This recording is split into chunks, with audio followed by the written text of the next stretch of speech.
Today on the Caucus, Mitt Romney makes his bid for president official, but did Sarah Palin steal his thunder? We know we can bring this country back. I believe in America, and I'm running for president of the United States. So Jim, Mitt Romney formally announced his candidacy for president yesterday in New Hampshire. And he's pushing an economic message. I will be a better steward of the economy than President Obama has been. The economy is in crisis today.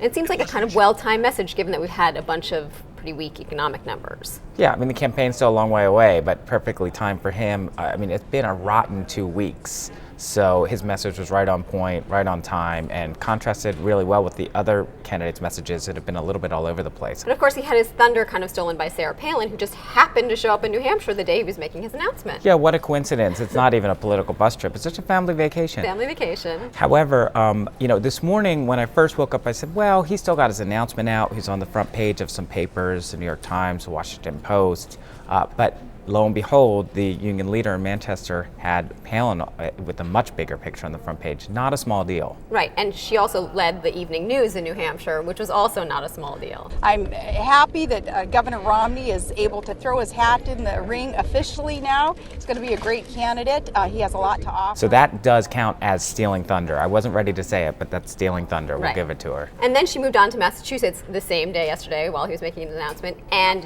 dinged him pretty hard on his health care plan. In my opinion, any mandate coming from government is not a good thing. So obviously, and I'm not the only one to say so, but there will be more of the explanation coming from former Governor Romney on his support for government mandates. Right, so again, non-political bus trip. That is my family vacation chatter. But it shows that he is still going to have to outrun his healthcare plan in Massachusetts.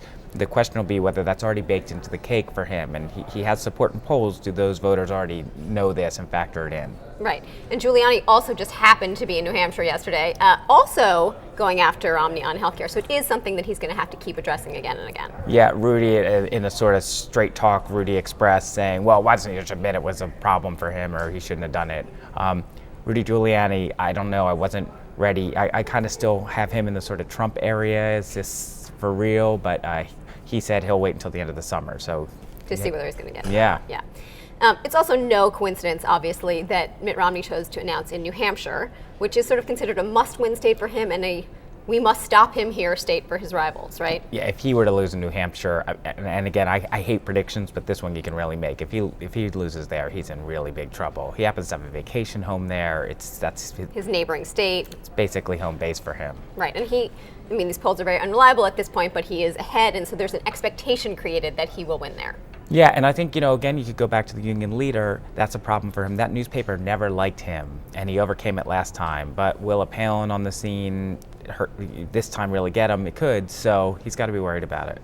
Yeah, and there is still this feeling that Mitt Romney is the front runner, that he is who all the rivals are going after. He is who the press and the establishment treats as the front runner, but he still feels like that kind of weak front runner. He's like the backup prom date. You think you'll end up with him at the dance, but the Republicans keep hoping that someone more exciting is going to come along, right? Yeah, probably not the funnest period for him. But I'm going to take you back to your high school years. Sorry. Please, Jim, don't. But remember, the boring guy who had a hard time getting the prom date often came back for the 20-year reunion as the rich guy with the cool job and the beautiful wife.